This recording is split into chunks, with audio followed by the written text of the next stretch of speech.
दिन दुपहरिया में जालू कहाँ झर के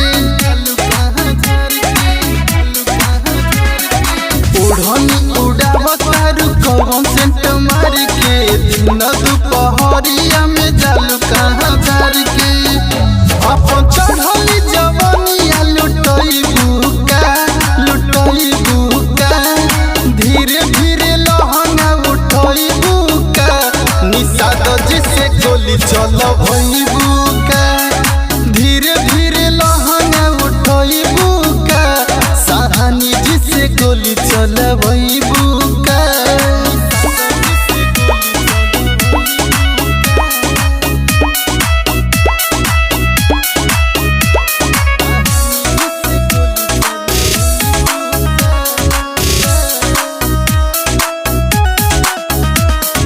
तोरा में बाटे कवन खास बात रे जालू तू जहवा हो जाला दिन में रात रे तोरा में बाटे कवन खास बात रे जालू तू जहवा हो जाला दिन में रात रे अपना देहिया के गरमी देखोई बुका धीरे धीरे लहंगा उठई बुका निषाद जिसे गोली चलवई बुका धीरे धीरे लहंगा उठई बुका सहानी जिसे गोली चलवई बुका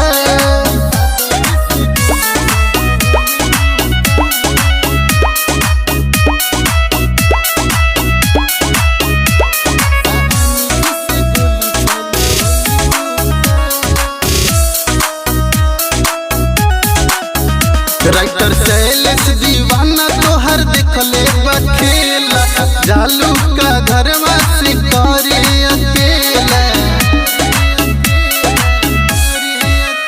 राइटर शैलेश दीवाना तोहर देखले बखेला जालू का घर से करे अकेला अमर प्रेमी से बोले सुनवई बुका धीरे धीरे लहंगा उठई बुका निषाद जिसे गोली चलवई बुका धीरे धीरे लहंगा उठई बुका सहानी जिसे गोली चलवई बुका।